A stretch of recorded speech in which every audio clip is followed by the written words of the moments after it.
আজকে news top লিঙ্কের মাধ্যমে প্রথমেই আমি আমাদের রাজ্য সহ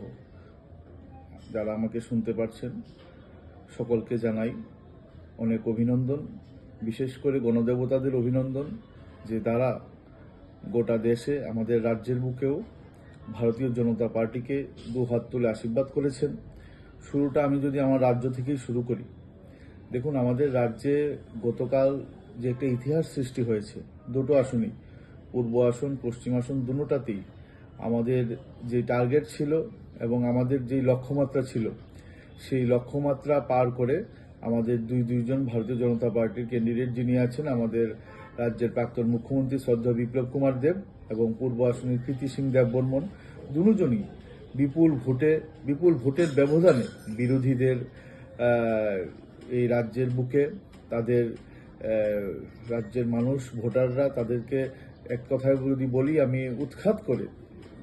আমাদের ভারতীয় জনতা পার্টির দুটো প্রার্থীকেই বিপুল ভোটে জয়ী করেছেন। আমি যদি গোটা দেশের কথা বলি, দেখুন সারা দেশে আপনারাও দেখেছেন কাল থেকে যে এনডিএ জোট এবং ইন্ডি জোটের যেই অবস্থানটা ছিল সেই অবস্থানে শুধুমাত্র ভারতীয় জনতা পার্টি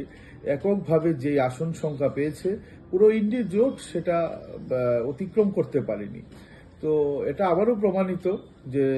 গোটা দেশের মানুষ ভারতীয় জনতা পার্টিকে পুনরায় বিশ্বাস করেছে, ভারতীয় জনতা পার্টির প্রতি আস্থা রেখেছে এবং নরেন্দ্র মোদীজিকে তৃতীয়বারের মতন দেশের প্রধানমন্ত্রী করার জন্য মতদান করেছেন। সর্বোপরি আগামী দিনে মানুষের জন্য বা মানুষের সুযোগ সুবিধা অভাব অভিযোগ পূরণ করার লক্ষ্যমাত্রা নিয়ে কিভাবে এগোবেন আপনারা? দেখুন, ভারতীয় জনতা পার্টি বরাবরই চিন্তা করে যে সমাজের যিনি অন্তিম ব্যক্তি আছেন, অন্তর্দয় যারা আছেন,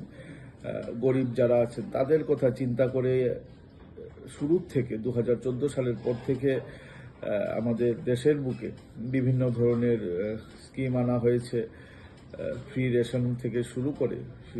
বিভিন্ন বিষয়ে আপনারা দেখেছেন, ঘর দেওয়া,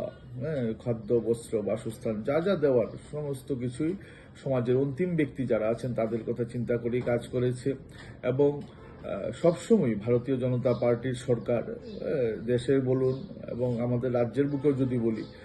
যে সুশাসনের সরকার চলছে, সমাজের প্রত্যেকটা ব্যক্তির কাছে যেন আমাদের এই সুশাসন পৌঁছায়, ভারতীয় জনতা পার্টির সরকারের যে সুবিধাগুলো আছে সেগুলো সকলের কাছে যেন পৌঁছায়। বিশেষ করে গরিব যারা আছেন, পাহাড়ে যারা আছেন, যারা জনজাতিরা আছেন, প্রত্যেকে যেন আমাদের সুযোগ সুবিধা সঠিকভাবে ভোগ করতে পারে, সেটার প্রতি লক্ষ্য রেখে আমাদের সরকার বিগত দিনেও কাজ করেছে, আজকেও কাজ করে যাচ্ছে।